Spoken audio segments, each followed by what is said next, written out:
Let's have a look at this, Tim. Well, let's see if it was cold rear tyres as he leans on it, coming out. Oh, he completely straight-lined it.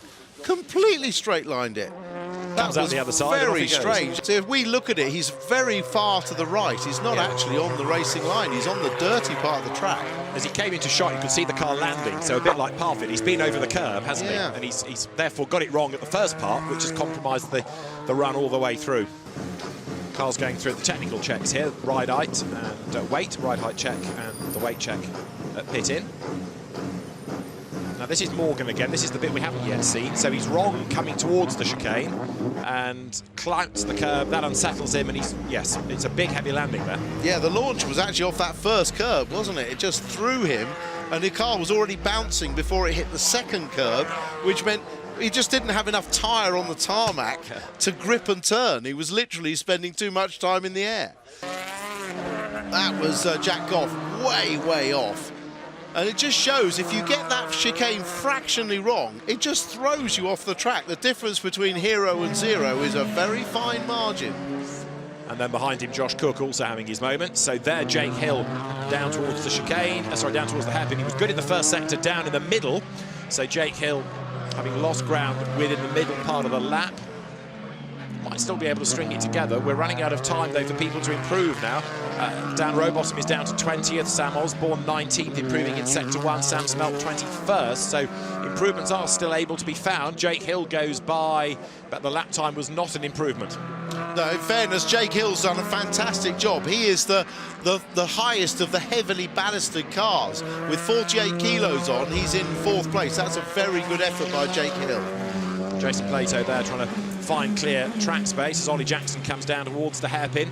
Jackson is 15th. He'll have time for certainly 2, maybe 3 more laps if he wants them, if the tyres will play, up before the end of this session.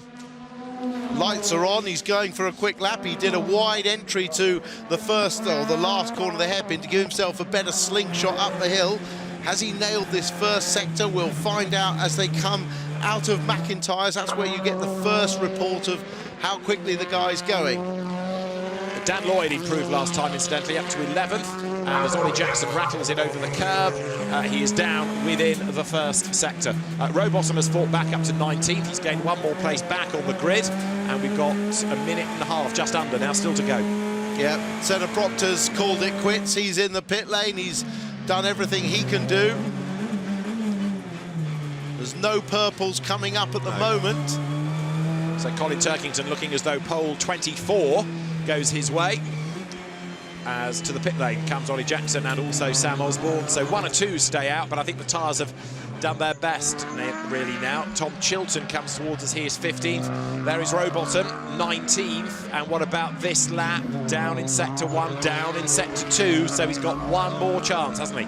Yeah, a bit of head scratching, I think, to do there. Maybe it's just that Dan Rowbottom, you know, he's qualifying with 57 kilos on board. It's not something he's really used to.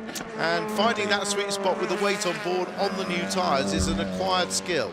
He was a little bit nervous about what effect the weight would have, so possibly already having to think about race 3, re-engineer your weekend, get rid of the weight, and look forward to race 3. As here, up over the curb goes Tom Chilton. That's Chris Smiley ahead of him. Smiley is 10th in the times, and Chilton is 15th. But are they going to improve on this lap? Smiley might, because he's done a personal best within the first sector. So number 22 there, the Hyundai of Chris Smiley, comes down towards the hairpin. He's quicker than teammate Ingram, so he's the best of the 4 Hyundai drivers. The checkered flag is out, and look at this, Smiley 2, personal best. This could be an improvement from 10th. He comes up towards the timing line and is slightly down after all. No, he's 3rd. Smiley is 3rd quickest. He jumps up to 3rd with that lap. That is now Sutton, who's had a moment at the chicane.